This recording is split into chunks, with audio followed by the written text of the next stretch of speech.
समुपदेशक 7 अध्याय उसका पहला वचन हम लोग ने पढ़ा।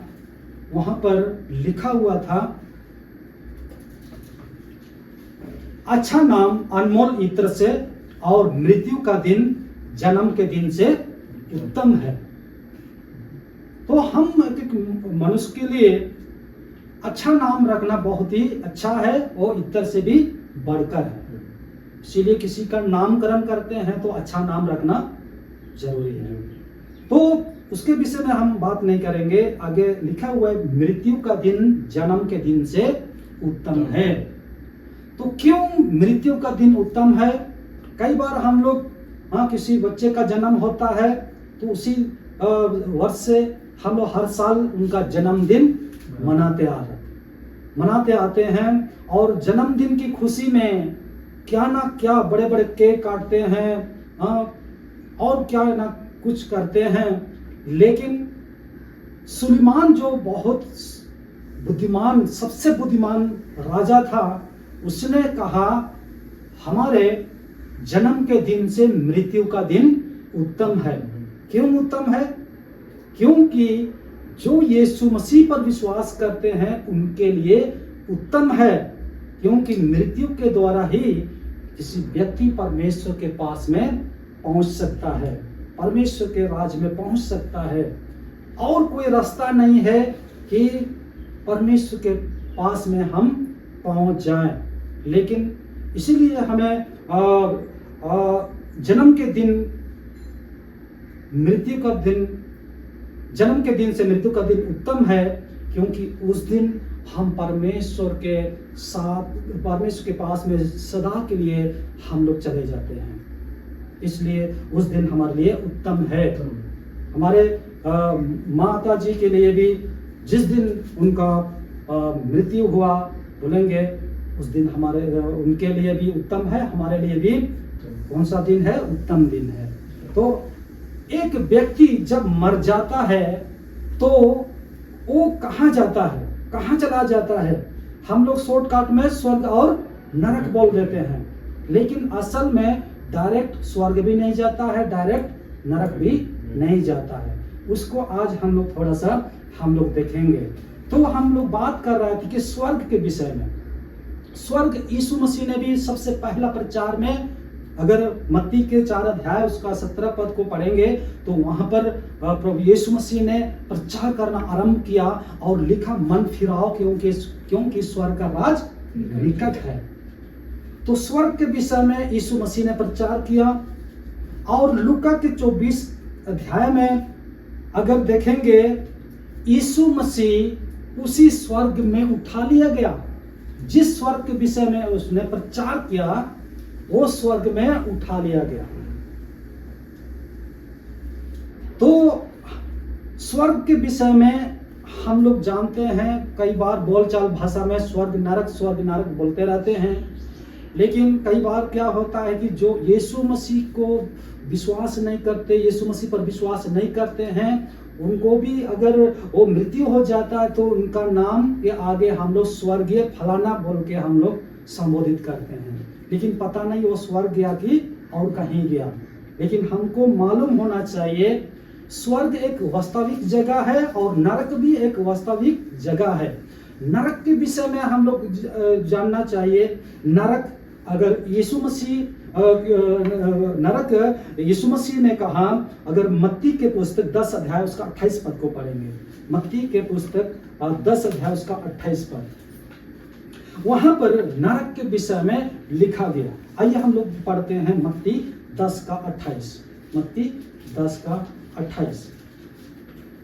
और प्रकाशित वाक्य 20 अध्याय उसका 14 पद, प्रकाशित वाक्य 20 का 14 में नरक को आग की झील कहा गया।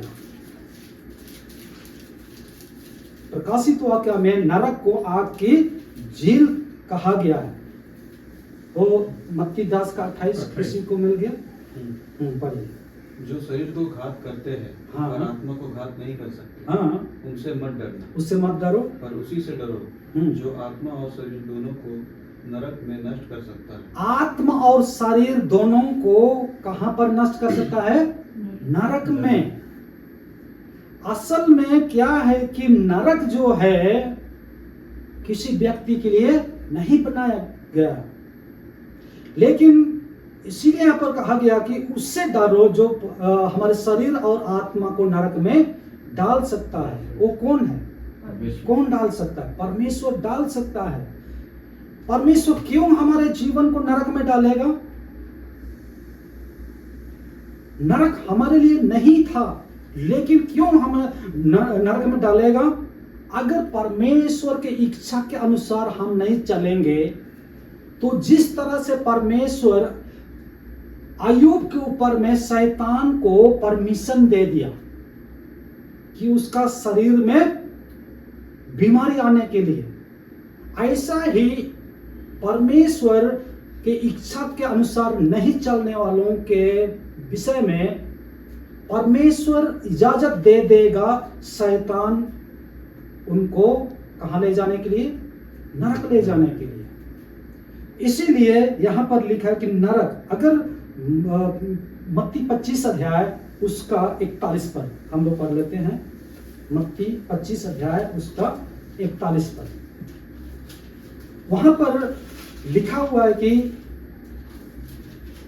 मत्ती 25 का 41 किसी को मिल जाता है, जल्दी से हम लोग पढ़ सकते हैं। तब वह बाई और बोलो से कहेगा, हे शापित लोगों, हे शापित लोग, मेरे सामने से उस अनंत आग में चले जाओ, मेरे सामने से उस अनंत आग में चले जाओ, जो शैतान और उसके दूतों के लिए तैयार की गई है। वो आग की झील, जिसको हम लोग प्रकाशित वाक्य 20 का 14 में भी हम लोग पढ़ सकते हैं, नरक को आग की झील कहा गया है। तो यहाँ पर उस आग में जाने के लिए कहा गया है, और उस नरक जो है परमेश्वर मनुष्यों के लिए नहीं बनाया था। नरक जो है शैतान और उसके दूतों के लिए बनाया गया। इसीलिए यहां पर लिखा है कि शैतान और उसके दूतों के लिए बनाया गया है नरक। और एक पद को हम लोग पढ़ लेते हैं, दूसरा पत्रस, दूसरा अध्याय उसका 4 पद, दूसरा पत्रस दूसरा अध्याय उसका 4 पद। नरक परमेश्वर ने कैसे लोगों के लिए बनाया और कैसे लोगों को वहां भेजा। क्योंकि जब परमेश्वर ने उन स्वर्गदूतों को जिन्होंने पाप किया, उन स्वर्गदूतों को, जिन स्वर्गदूतों ने परमेश्वर के विरोध में पाप किया, हाँ, उनको नहीं छोड़ा, उनको नहीं छोड़ा, पर नरक में भेजकर अंधेरे कुंडों में डाल दिया। वो कहां पर भेज करके? नरक में भेज करके अंधेरे कुंडों में वो डाल दिया, और ताकि न्याय के दिन तक बंदी रहे। वो न्याय के दिन तक वो वहां पर बंदी रहे, और प्राचीन युग के संसार को भी ना छोड़ा, वरन भक्तिहीन संसार पर महा जल प्रलय भेजा। बस यहां पर हम लोग देखते हैं कि जो स्वर्गदूत परमेश्वर के विरोध में पाप किया, उन स्वर्गदूतों को परमेश्वर ने नहीं छोड़ा। वो कहां पर डाल दिया? नरक में डाल दिया। तो हम लोग देखते हैं नरक एक ऐसा जगह है, नरक एक ऐसा स्थान है जो नरक का शब्द हम लोग बोलते रहते हैं, वो असल में यूनानी शब्द से निकला हुआ शब्द है। नरक यूनानी शब्द से निकला हुआ शब्द जिसका शब्द है घीना। घीना शब्द से आया है यूनानी शब्द में, जिसका अर्थ होता है अनंत पीड़ा का स्थान। अनंत पीड़ा का स्थान वो स्थान है जो अनंत पीड़ा को बताता है। और अगर हम यिर्मयाह के पुस्तक में 7 अध्याय उसका 31 पद को पढ़ेंगे, तो वहां पर लिखा हुआ है कि हिनोम वंशियों की तराई जो यरूशलेम के दक्षिणी भाग में, दक्षिणी छोर में वो जगह एक घाटी है जिसको हम लोग हिनोम वंशियों की घाटी कहते हैं। उस स्थान में क्या होता था कि लोग अपने बच्चों को वहां पर बलिदान चढ़ाते थे और उस जगह एक खसरा डालने का स्थान होता था और वहां का आग कभी बुझता नहीं था, वहां आग जलते रहता था। उस स्थान के लिए अगर इब्रानी शब्द में हम कहें गेहिनोम शब्द से निकला हुआ शब्द जिसका अर्थ होता है घृणा, और उसको अनुवाद किया गया है नरक। उसी को अनुवाद किया गया है नरक। और उस नरक में आग जो है वो जलती रहती है, कभी उस आग कम नहीं होता है, वहां बुझता नहीं है। इसी तरह से एक आग नरक का एक छोटा सा जानकारी हम लोग देख रहे हैं। तो हम लोग देखेंगे अगर किसी व्यक्ति मर जाता है तो वो व्यक्ति कहाँ जाता है, अभी हम लोग उस बात पर बात करेंगे। हम लोग लाजर के विषय में जानते हैं। लाजर लुका के 16 अध्याय उसका 19 से 31 में हम लोग पढ़ेंगे। तो वहां पर अब लाजर मर गया, तो लाजर मरने के बाद कहाँ चला गया? उसका पार्थिव शरीर तो कब्र में चला गया, लेकिन उसका आत्मा कहाँ चला गया? लिखा है अब्राहम की गोद में। ठीक ना? लुका का पढ़िए तो 16 अध्याय 19 से आगे पढ़िए। लुका 16 का 19 से आगे। एक धनवान मनुष्य था, एक धनवान व्यक्ति था जो बैगनी कपड़े और वो बैगनी कपड़े और मलमल पहनता था। हाँ, और प्रतिदिन सुख विलास वो बड़े सुख विलास के साथ में रहता था और धूमधाम के साथ रहता था। और लाजर नाम का एक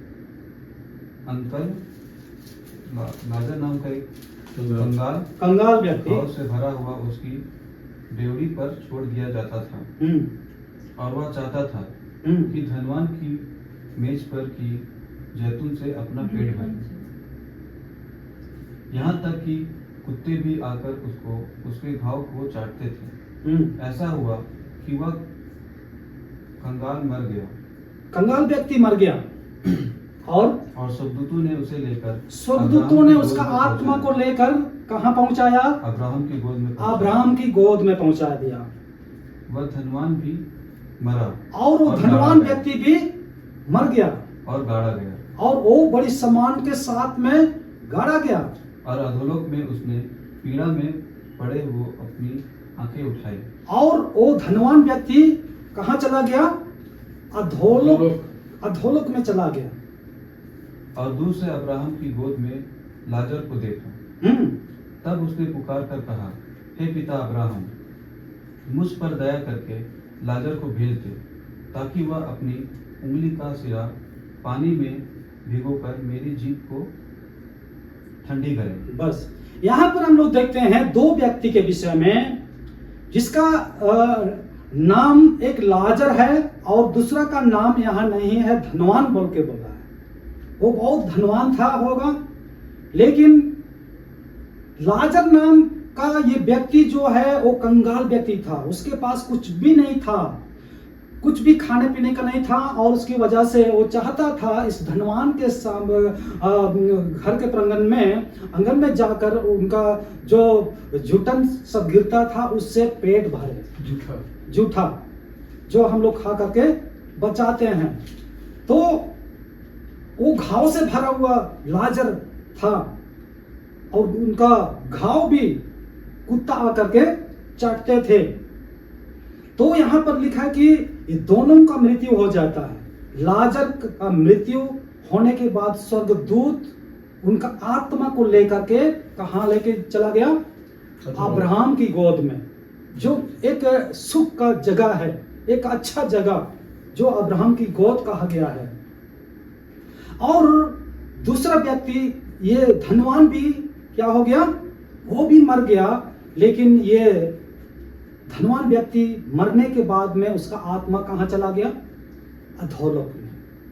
अधोलोक में उस पीड़ा में चला गया, जिस जगह का पीड़ा कभी खत्म नहीं होता है। तो ये दो जगह, अब्राहम की गोद और दूसरा अधोलोक। तो पहले जमाने में क्या होता था, यीशु मसीह आने से पहले, यीशु मसीह इस दुनिया में आने से पहले लोग जब मरते थे तो जो यीशु मसीह या परमेश्वर पर विश्वास नहीं करते थे वो लोग चले जाते थे अधोलोक में, और जो परमेश्वर के नियम के अनुसार चलते थे वो लोग मरने के बाद चले जाते थे अब्राहम की गोद में। तो हम लोग देखते हैं कि अधोलोक एक ऐसा पीड़ा का जगह है जो वहां का पीड़ा कभी खत्म नहीं होता है, लेकिन वो नरक नहीं है। अभी तक नरक में कोई गया नहीं है, इसीलिए वो अधोलोक एक ऐसा जगह है जिस पर आत्मा वहां रहते थे। और दूसरा जगह अब्राहम की गोद, वो एक ऐसा जगह था जिसको अब्राहम की गोद के रूप में संबोधित किया गया। एक अच्छा जगह जिस जगह पे कोई दिक्कत, परेशानी और कोई पीड़ा नहीं है, वहां शांति और शांति में वो लोग रहते थे। लेकिन जब यीशु मसीह इस दुनिया में आया, यीशु मसीह दुनिया में आने के बाद में यीशु मसीह ने क्या प्रचार किया, हम लोग देखते हैं, जानते हैं। एक डाकू, जब यीशु मसीह के अगल बगल जो दो डाकू के बीच में यीशु मसीह क्रूस पर टांग दिया गया, तो एक डाकू ने तो यीशु मसीह को तिरस्कार कर दिया, और दूसरा एक डाकू ने क्या किया, यीशु मसीह को अपने जीवन में ग्रहण करने के बाद में कहा, जब तू अपने राज में आएगा तो मुझे भी क्या करो, स्मरण करो, बोलता है, मुझे भी स्मरण करो, याद करो। और उसी समय यीशु मसीह उनके विषय में क्या कहा, आज ही तू मेरे साथ में कहां पर होगा, स्वर्ग लोक में होगा। आज ही तू मेरे साथ स्वर्ग लोक में होगा। तो पुराने नियम में क्या होता था उसके विषय में और एक वचन है, यीशु मसीह के विषय में लिखा, जिस समय यीशु मसीह क्रूस पर मारा गया उसके बाद में तीसरा दिन जी उठा। तो जब यीशु मसीह मरने के बाद में उसके बाद में वो यीशु मसीह कहां चला गया था, वो यीशु मसीह अधोलोक में चला गया था, जिस अधोलोक में कई आत्माएं वहां पर रही थी, वहां उस अधोलोक में पड़ी हुई थी, जिसको यीशु का इंतजार कर रहे थे, उद्धारकर्ता का इंतजार कर रहे थे। और यीशु मसीह उस अधोलोक में जा करके कई आत्माओं को, लिखा है कि बंधे हुई आत्माओं को बांध के लेके आया। उस अधोलोक से कई आत्मा उसको उठा के लेके आया और उन लोगों को स्वर्ग लोक में पहुंचा दिया।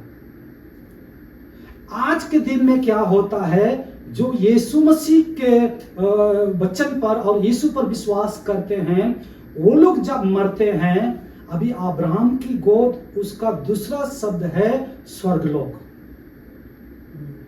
उसी का ही दूसरा शब्द क्या है, स्वर्गलोक। वो स्वर्ग नहीं है, स्वर्ग में कोई नहीं गया है।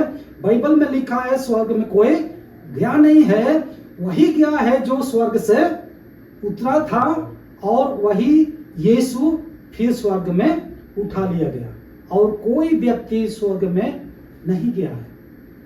तो स्वर्गलोक एक ऐसा जगह है जिस जगह में परमेश्वर के परमेश्वर के अनुसार या यीशु मसीह के आज्ञा के अनुसार चलने वाले धर्मियों का आत्मा स्वर्ग लोक में रहता है। अभी जितने लोग यीशु मसीह में मरते हैं ना, वो लोग कहाँ पर है? स्वर्ग लोक में है। स्वर्ग लोक एक ऐसा जगह है जिस जगह में कोई परेशानी नहीं, कोई अशांति नहीं, वहाँ पीड़ा नहीं, एक सुख और शांति का जगह है जिसमें परमेश्वर के धर्मियों का आत्मा वहाँ पर रहता है। तो आज के वर्तमान में जो यीशु मसीह पर विश्वास नहीं करते हैं, वो लोग का क्या होगा? जब वो लोग मरते हैं तो वो लोग अधोलोक में चले जाते हैं। जो लोग यीशु मसीह पर विश्वास नहीं करते हैं, उन लोग जब मरते हैं उनका आत्मा कहाँ चला जाता है? अधोलोक में। नरक में नहीं, अभी अधोलोक में गया है। डायरेक्ट अभी नरक कोई नहीं गया है, सिर्फ स्वर्गदूत जो परमेश्वर के विरोध में पाप किए थे वही लोग को परमेश्वर ने वहां पर बांध दिया है अंतिम न्याय के दिन तक। लेकिन कोई भी बुरे लोग या परमेश्वर के वचन के अनुसार नहीं चलने वाले लोग अभी जो मरते हैं वो सीधा नरक में नहीं जाते हैं। वो लोग कहाँ जाते हैं? अधोलोक में जाते हैं। उसका भी प्रमाण बाद में हम लोग देखेंगे किस तरह से होगा, है ना। तो यहाँ पर हम लोग देखते हैं पहले जमाने में लोग मरते हैं, बुरे लोग अधोलोक में चले जाते हैं और परमेश्वर का वचन के अनुसार चलने वाले जैसे लाजर जैसे लोग कहाँ चले गए? अब्राहम की। उसी शब्द को आज के दिन में स्वर्ग लोक कहा गया। जब यीशु मसीह उस डाकू से कहा, क्या कहा? मेरे साथ आज ही स्वर्ग लोक में होगा। तो ये दो स्थान है आज के दिन में जब लोग मरते हैं, वही दो स्थान में चले जाते हैं। पहला स्वर्ग लोक, दूसरा अधोलोक। ठीक, अभी हम लोग देखेंगे ये स्वर्ग और अधोलोक के विषय में हमने सुना। तो दूसरा कुरिन्थ के पुस्तक 12 अध्याय उसका 3 और 4। दूसरा कुरिन्थ 12 अध्याय 3 और 4 हम लोग देखते हैं। दूसरा कुरिन्थ 12 अध्याय उसका 3 और 4।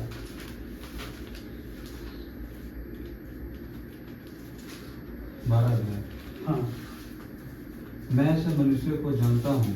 पौलुस कहता है मैं ऐसा मनुष्यों को जानता हूँ, ना जाने दे सहित, ना जाने दे रहित, परमेश्वर ही जानता है। परमेश्वर ही जानता है कि स्वर्ग लोक पर उठा लिया गया, स्वर्ग लोक पर उठा लिया गया।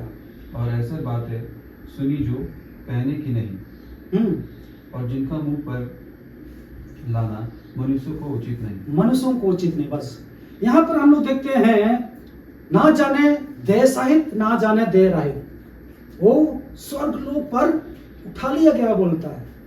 तो इसीलिए ये स्वर्ग लोक एक ऐसा जगह है जिस जगह में धर्मियों का आत्मा भी वास करता है।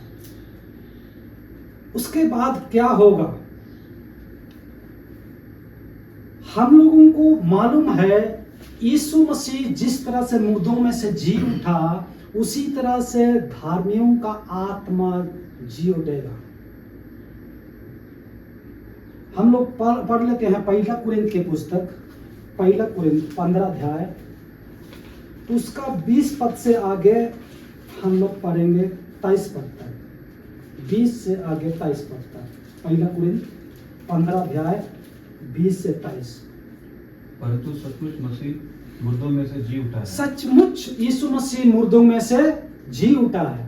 और जो सो गए हैं, और वो सो गए, उनमें वो पहला फल हुआ। वो पहला फल यीशु मसीह। और क्योंकि जब मनुष्य के द्वारा मृत्यु आई, मनुष्य के द्वारा, आदम के द्वारा तो मृत्यु आई, तो मनुष्य ही के द्वारा मरे हुओं का पुनरुत्थान भी आया।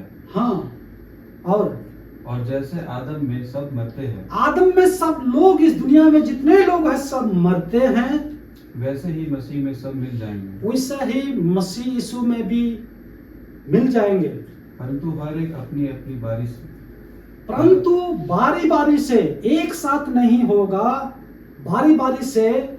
और क्या लिखा नीचे? पहला फल मसीह, पहला फल मसीह यीशु मुर्दों में से जी उठा, फिर मसीह के आने पर उसके लोग, उसके बाद मसीह यीशु दूसरा गमन में इस दुनिया में जब आएगा वापस अपने लोगों को लेने के लिए, उस समय बाकी हम में से सारे लोग जो मसीह में मर गए हैं वो लोग जिंदा होंगे। तो जितने लोग यीशु मसीह पर मर गए हैं वो लोग जिंदा होंगे यीशु मसीह के दूसरा आगमन में। वो लोगों का कैसा जिंदा होगा? अभी हम लोग कोई अगर मर जाता है, उसका शरीर, इसका पृथ्वी शरीर कहाँ गाड़ देते हैं? मिट्टी में, जमीन के अंदर में हम लोग गाड़ देते हैं। मिट्टी में, जमीन में हम लोग गाड़ देते हैं। लेकिन यीशु मसीह जब आएगा तो लिखा हुआ पहला थिस्सलुनीकी 4 अध्याय, उसको भी हम लोग पढ़ लेते हैं। पहला थिस्सलुनीकी 4 अध्याय और उसका 13 पद से आगे हम लोग पढ़ लेते हैं। पहला थिस्सलुनीकी 4 अध्याय उसका 13 पद से आगे 18 पद तक हम लोग पढ़ लेते हैं। हे भाइयों, हे भाई बहनों, हम नहीं चाहते कि तुम उनके विषय में जो सोते हैं, जो प्रभु में सोते हैं, अज्ञानी रहो। उनके विषय में अज्ञान मत रहो। ऐसा ना हो कि तुम दूसरों के समान शोक करो। ऐसा ना रहो कि दूसरे के समान चिंता और शोक में ना पड़ो, जिन्हें आशा नहीं, जिनमें कोई आशा नहीं है। क्योंकि यदि हम विश्वास करते हैं, हम यीशु मसीह पर विश्वास करते हैं, यीशु मरा और जी भी उठा, तो वैसे ही परमेश्वर उन्हें भी, वैसा ही परमेश्वर उन्हें भी जो यीशु में सो गए हैं, जो यीशु में सो गए हैं, उसी के साथ ले आएगा। उसी के साथ ले आएगा। और क्योंकि हम प्रभु के वचन के अनुसार तुमसे यह कहते हैं, हाँ, कि हम जो जीवित हैं, प्रभु के आने तक बचे रहेंगे। प्रभु के आने तक हम जीवित बचे रहेंगे, सोए हुओं से आगे ना बढ़ेंगे। बस यहाँ पर हम लोग देखते हैं कि सोए हुओं से आगे नहीं बढ़ेंगे। इसका मतलब है यीशु मसीह के आने के दिन में, यीशु मसीह के दूसरा आगमन में 2 घटनाएं होगी, 2 घटनाएं घटेगी। पहले घटनाएं क्या है? जो मसीह में मरे गए हैं, मसीह में सो गए हैं, वो लोग पहले क्या होंगे? जी उठेंगे। वो शरीर धारण करके जी उठेंगे। और दूसरी बात, जो उन दिनों तक जीवित रहेंगे उन लोगों का शरीर बदल जाएगा, महिमामय शरीर उन लोगों को पहनाया जाएगा। और ये मिट्टी का शरीर स्वर्ग में नहीं जाएगा या यीशु के पास नहीं जाएगा। तो इस मिट्टी का शरीर को बदल करके महिमामय शरीर पहना देगा और हम यीशु के साथ मिलने के लिए कहां पर उठा लिए जाएंगे? बादलों पर उठा लिए जाएंगे। नीचे लिखा हुआ है, कहां पर उठा लिए जाएंगे? बादलों पर उठा लिए जाएंगे। यीशु धरती पे नहीं आएगा, यीशु दुनिया पे नहीं आएगा। कहां आएगा? बादलों पे आएगा, आकाश में आएगा। और आकाश में मिलने के लिए हम जो मसीह में है वो लोग पहले जी उठेंगे। उसके बाद जो उन दिनों तक जीवित रहेंगे वो बदल करके बादलों पर उठा लिए जाएंगे, जहां यीशु के साथ मिलने के लिए हम आकाश में यीशु के साथ में मिलेंगे। कहां पर मिलेंगे? आकाश में यीशु के साथ मिलेंगे। तो ये 2 घटनाएं होगी। इसीलिए जो यीशु मसीह में विश्वास करके कोई अगर मर जाते हैं, उनके लिए बहुत बड़ा आशा है। आशा क्या है? कि वे मृत्यु से जी उठेंगे और बादलों पे यीशु मसीह के साथ में मिलने के लिए बादलों पर उठा लिए जाएंगे और आकाश में यीशु के साथ में मिलने के लिए हम उठा लिए जाएंगे। तो प्रभु यीशु मसीह पर विश्वास करने वाले सबसे पहला क्या है कि उस यीशु के साथ में रहने के लिए जी उठना पड़ेगा। और जो लोग यीशु में मरे गए हैं वही लोग सिर्फ उन दिन में जी उठेंगे। बाकी जो मसीह में नहीं मरे हैं वो लोग वहीं जिस जगह पे दफनाए गए हैं वहीं पर रहेंगे। तो किस तरह से जी उठेंगे? जब यीशु मसीह का दूसरा आगमन होगा अभी उनका आत्मा कहाँ है? स्वर्गलोक में है। यीशु मसीह के दूसरा आगमन में क्या होगा? उस स्वर्गलोक से जिस आत्मा वहां पर है, वो आत्मा आकर के जिस जगह पे हम जिसको दफनाए गए हैं उसी जगह में आएंगे। जिस कब्र में दफनाए गए हैं उसी जगह पे आएंगे, वो आत्मा आएंगे। और जिस शकल में अभी हम लोग है ना, जिस स्वरूप में है, उसी स्वरूप में नया शरीर धारण करके जी उठेंगे। उन दिन हम लोग पहचानेंगे आप कैसा है, वो कैसा है, सब लोग पहचान में आ जाएंगे कि ये कौन है। अभी जिस तरह से एक दूसरे को हम लोग पहचान रहे हैं ना, उस दिन भी हम लोग एक दूसरे को पहचानेंगे। और अभी जिस सकल स्वरूप में है उसी स्वरूप में हम जीवित होंगे, जी उठेंगे।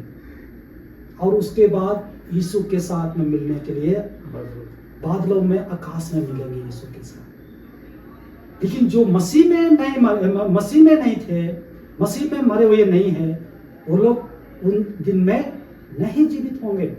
वो लोग वहीं का वहीं रहेंगे।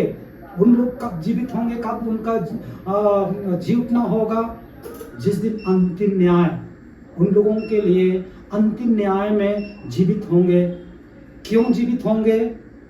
वो अंतिम न्याय के बाद में नरक में डाले जाने के लिए वो लोग भी जीवित होंगे। वो लोग भी मुर्दों से जी उठेंगे। वो लोग नरक में जाने के लिए जी उठेंगे और वही शरीर को धारण करेंगे। जिस शरीर दुनिया में थे उसी शरीर को ही धारण करके वो भी जी उठेंगे। लेकिन अंतिम न्याय के बाद में वो लोग, परमेश्वर उन लोगों को कहाँ भेज देगा? नरक में भेज देगा। तो प्रभु ने हमें बहुत आशा दी है। इसीलिए थिस्सलुनीके की पुस्तक में कहता है कि जिसमें आशा नहीं, ऐसे लोगों के समान चिंता करने का कोई आवश्यकता हमें नहीं है। इसलिए 18 पद में लिखा हुआ है। अच्छा, कहां तक पढ़े थे? 17-18 पढ़ दीजिए। 17 और 18 पद। तब हम जो जीवित और बचे रहेंगे, हम जो जीवित और बचे रहेंगे उसके साथ बादलों पर उठा लिए और उसके साथ बादलों पर हम भी उठा लिए जाएंगे कि हवा में प्रभु से मिले। हवा में प्रभु से मिलने के लिए हम उठा लिए जाएंगे। और इस रीति से हम सदा प्रभु के साथ रहेंगे। इस रीति से प्रभु के साथ हम सदा रहेंगे, है ना? इस प्रकार इन बातों से एक दूसरे को इस प्रकार से इन बातों से एक दूसरे को शांति दिया करो। हमारे पास बहुत बड़ा आशा है। क्या है? आशा है। प्रभु ने हमें आशा दिया है। हम इस दुनिया में जीवित रहते भी परमेश्वर ने बहुत सारे आशा दी है और मरने के बाद में हमें चिंता करने की कोई आवश्यकता नहीं है, क्योंकि प्रभु हमें उस मृत्यु से जीवित करेगा और सदा के लिए प्रभु के साथ रहने के लिए हम बादलों पर उठा लिए जाएंगे और हवा में हम प्रभु से मिलेंगे और हवा में प्रभु के साथ रहेंगे। कितना दिन तक? 7 साल तक हम प्रभु के साथ में हवा में रहेंगे। और उसी दिन से जब कलीसिया उठा ली जाएगी, एक एक विश्वासी जब उठा लिए जाएंगे, उसके बाद इस दुनिया में मसीह विरोधी अपना शासन शुरू करेगा। और उसी समय 7 साल का क्या होगा? महाक्लेश होगा। 7 साल तक इस दुनिया में महाक्लेश होगा और मसीह विरोधी एंटी क्राइस्ट वो अपना राज यरूशलेम से ही शासन चलाएगा। उसी समय उन दिनों में ये शैतान का मोहर जो 666 है ना, उसी दिन उस समय लागू होगा।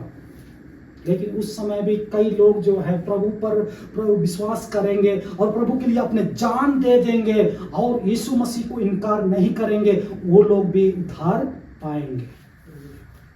वो लोग भी उद्धार पाएंगे। लेकिन हम 7 साल तक इस दुनिया में महाक्लेश रहेगा। हम कहाँ रहेंगे 7 साल तक? उससे पहले उठा लिया जाएगा। उस हवा में हम 7 साल तक हम रहेंगे यीशु के साथ। उसके बाद बाइबल में लिखा हुआ है, प्रकाशित हुआ क्या 21 अध्याय में, कि 7 साल के बाद में क्या होगा? शैतान थोड़ी देर के लिए छोड़ दिया जाए। उससे पहले 20 अध्याय में लिखा है कि एक स्वर्गदूत आएगा जंजीर लेकर आएगा और शैतान को बांध के कहाँ डालेगा? अथाह कुंड में डालेगा। और कितना दिन के लिए? 1000 साल के लिए, 1000 साल के लिए अथाह कुंड में डालेगा। और उसके बाद में इस दुनिया में 1000 साल का राज यीशु मसीह अपने लोगों के साथ में राज करेगा इसी धरती पे, इसी दुनिया पे 1000 साल का राज होगा। उसके बाद लिखा हुआ है कि थोड़ी देर के लिए शैतान खोल दिया जाएगा।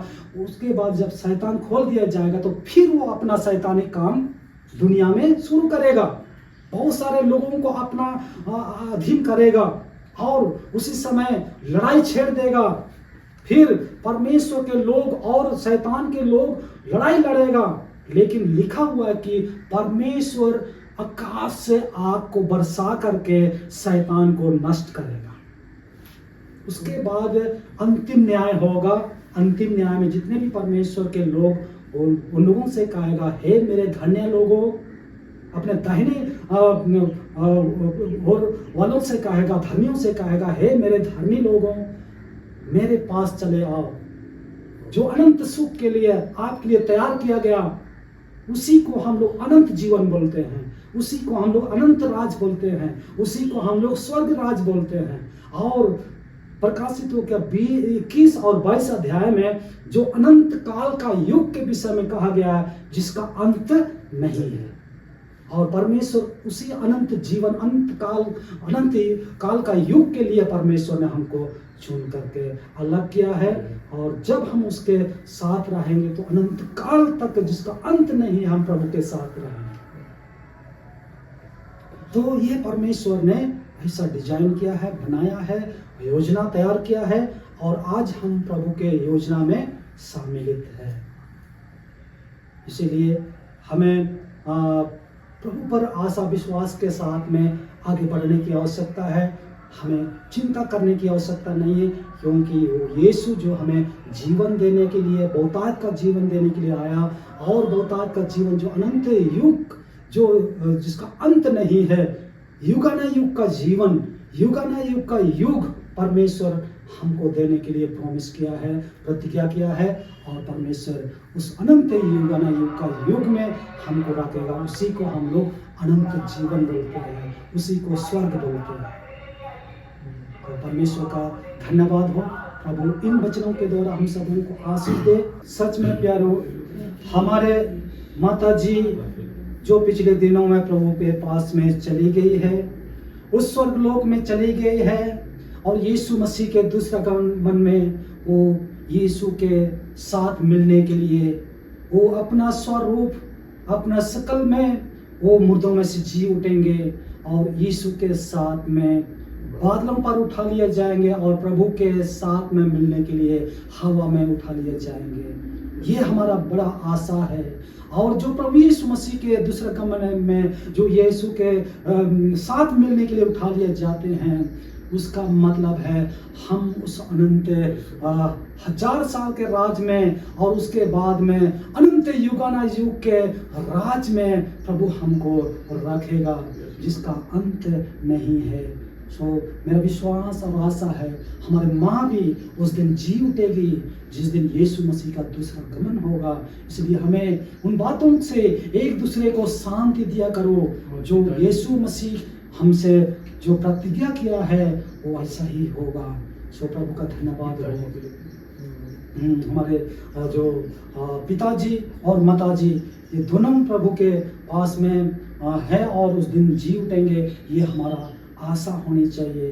और प्रभु हमारी सारी आशाओं को पूरी करेगा। प्रभु हम सबों को आशीष दे। आइए इस समय हम लोग प्रार्थना करें। थोड़ी देर प्रभु के उपस्थिति में हम समय बिताएंगे और प्रभु के सामने अपने आप को, प्रभु के सामने, प्रभु के हुजूरी में आते हुए अपने आप को प्रभु के सामने आइए हम घुटने टेकें और थोड़ी देर प्रभु पर हम आशा भरोसा हम अपने जीवन में इस वचनों को हमने सुना है, उस वचन के द्वारा हमें विश्वास बढ़ने पाए, हमारे प्राथमिक जीवन बढ़ने पाए, प्रभु में और ही हम करीब रह करके हम उसकी आराधना करने लगा सके। ये हम प्रार्थना करें और इस परिवार में प्रभु के सुख और शांति हमेशा बनी रहे। प्रभु की दया, प्रभु की अनुग्रह हम सबों के ऊपर में बनी रहे। आइए ऐसा हम प्रार्थना करते हुए हम आगे बढ़े। हालेलुया। धन्यवाद देते हैं पिता परमेश्वर, तू महान अनुग्रह करे दयालु पिता परमेश्वर, हमसे प्रेम किया है और हमको अपनाया है अपने लिए प्रभु जी, उस अनंत स्वर्ग लोक में और अपने स्वर्ग जो अनंत जीवन में लेके जाने के लिए प्रभु जी तू हमें प्रभु जी, हाँ प्रभु परमेश्वर, प्रतिज्ञा दिया है। और प्रभु तू कहता है तुम्हारे लिए मैं स्वर्ग में जगह तैयार करने जा रहा हूँ। प्यार प्रभु परमेश्वर पिताजी, तू अपने वचन में कहा जब मैं आऊंगा, मैं जहां रहता हूं तुम भी वहां रहो।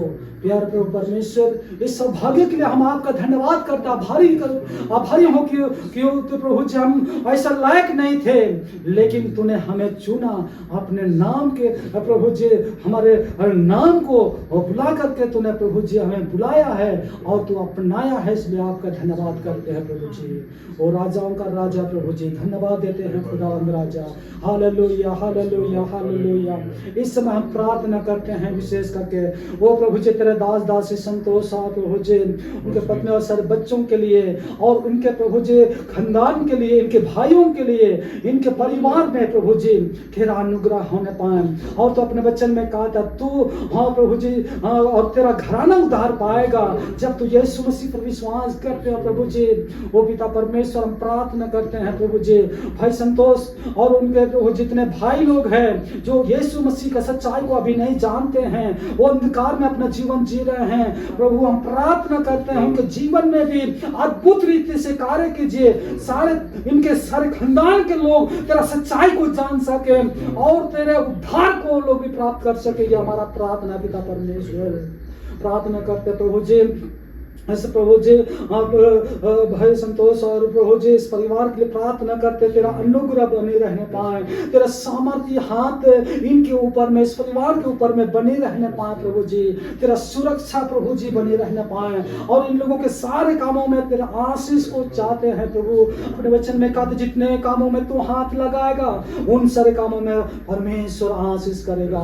बच्चों की पढ़ाई लिखाई में आशीष दे, बुद्धि ज्ञान से भर दे।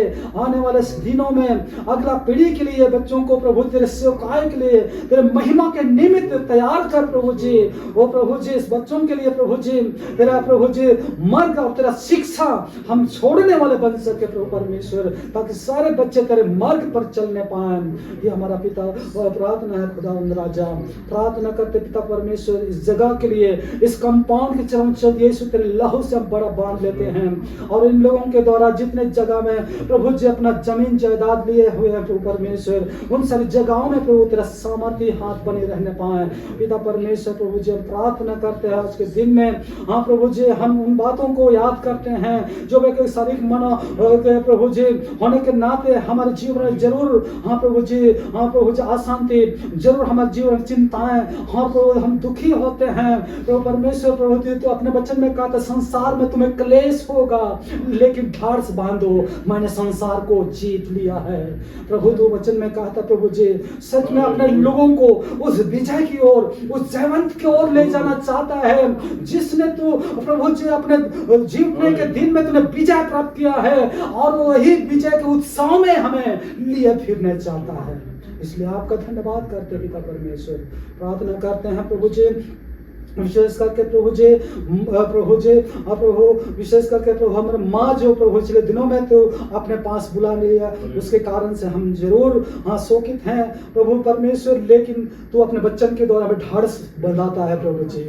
ओ पिता परमेश्वर हम प्रार्थना करते हैं प्रभु जी कि परिवार तेरा शांति स्थापित होने पाए दिन और प्रतिदिन तू हमारे बीच में आकर के, इस परिवार में आकर के शांति दिया कर। और प्रभु परमेश्वर हम तेरी उपस्थिति को और प्रभु पवित्र आत्मा के उपस्थिति के द्वारा हम शांति अनुभव करने वाले बन सके और प्रभु दिन प्रतिदिन तेरे शांति में आगे लिए चल रही है हमारा प्रार्थना खुदावंद राजा। प्रार्थना करते प्रभु जी इस परिवार में विशेष तेरा अनुग्रह को चाहते हैं प्रभु जी। आज के दिन में प्रभु इतने देर तक तेरी उपस्थिति में समय बिताने के लिए मदद किया है, इसलिए आपका धन्यवाद करते हैं। और जो कुछ भी हमने प्रार्थना में नहीं मांग सका प्रभु, हमारे सारे आवश्यकताओं को तेरी स्वर्ग भंडार से हमें पूरा कीजिए। पिता परमेश्वर प्रभु जी, सुबह के समय जीवन तेरे ही हाथ में समर्पित करते हैं। और प्रभु परमेश्वर प्रभु जी, हम तेरे वचन में आगे बढ़ने के लिए मदद कीजिए, तेरे आत्मिकता में आगे बढ़ने के लिए मदद कीजिए, पवित्रता में आगे बढ़ने के लिए मदद कीजिए। और प्रभु जी, उस स्वर्ग की और जिस प्रभु जी तुमने हमें प्रतिज्ञा दिया है, उस अनंत जीवन की ओर हमारा मन, हाँ प्रभु तू अपने वचन में कहता है, जहाँ तेरा धन है वहाँ तेरा मन भी है। प्रभु परमेश्वर प्रभु जी, तेरे स्वर्ग के लिए हमें प्रभु चुना है, और उस आशा के साथ में आगे बढ़ने के लिए हमें अनुग्रह दे, ताकि हम तेरे यीशु मसीह तेरे दूसरे गमन में हम भी प्रभु जी, हाँ प्रभु जी, हम तेरे साथ उठा लिए जाने वाले होने पाए। बाकी समय को तेरे हाथ में सौंप देता। आज की प्रार्थना सभा में हमें इतने देर तक सहायता की, इसलिए आपका धन्यवाद करते हैं। बाकी समय को तेरे हाथ में समर्पित करते हैं। प्रार्थना यीशु मसीह के नाम से मांगते हैं, सुनाते हैं। आमीन। अब हमारे प्रभु यीशु ख्रिस्त का अनुग्रह, ईश्वर पिता का प्रेम, पवित्र आत्मा की संगत और सहभागिता हम सब उनके साथ, विशेषकर जो परिवार के साथ बने रहे। आमीन।